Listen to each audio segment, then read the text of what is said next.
Hind Akar. Good evening, and I know we're bringing this heavy topic to the end of a long meeting. We appreciate your listening to us.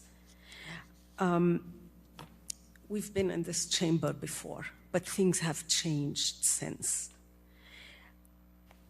For us, we think of 76 brutal years since the Nakba, the catastrophe.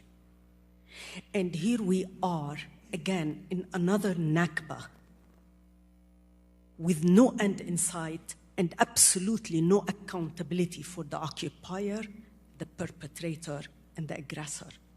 The Nakba, as you know, is when the Palestinian land was taken over by a zealot minority at that time and became the country of Israel on the land of Palestine.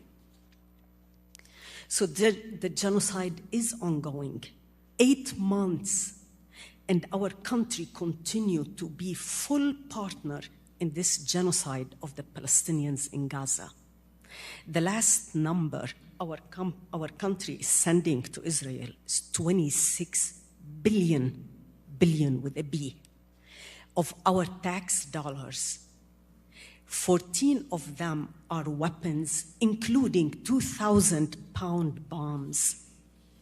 A doctor who was in Gaza recently, he told us that children were coming to the hospital dead, but they looked like they are sleeping. There are no external injuries. Their internals were shattered just by the violence of the explosions.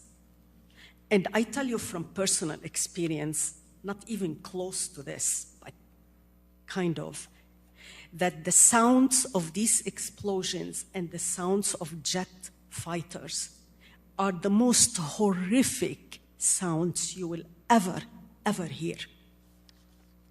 So our tax dollars in support of the Israeli genocidal war, if used internally, would provide our state of Illinois of a couple of $2 billion.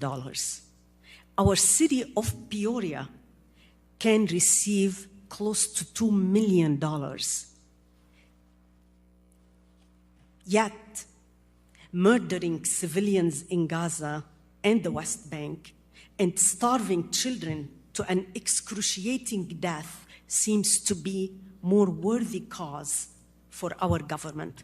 After all, Netanyahu ordered us to pay. Netanyahu is really despicable, barbaric war criminal destined for prison in his own country and in a wartime crime tribunal if ever a law is applied. He will be visiting our country to give a talk to the Senate, joint session of the Senate, towards the end of July.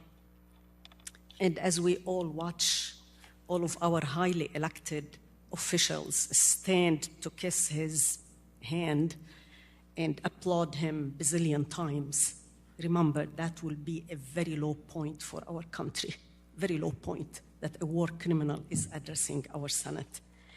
I want to say also that our children in schools, in universities, showed us actually the bravery in standing up for human rights, for the freedom of speech, for what's right. And this is an example for all of us. I want to say also that their steadfastness gave me hope. And we know that the tide is shifting.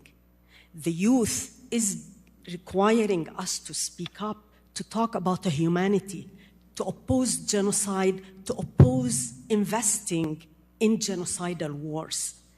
And for us, I want to really beseech you to speak up against the genocide, to oppose it, to be for human rights, to be for justice. That's all we need. Justice, your voice that will tell this is a grassroots movement in every city, in every town. And Urbana passed a city council meeting, but nothing, no division in the town happened and no battle ensued. It can be done. It's the right thing to do. We really appreciate your time. Thank you.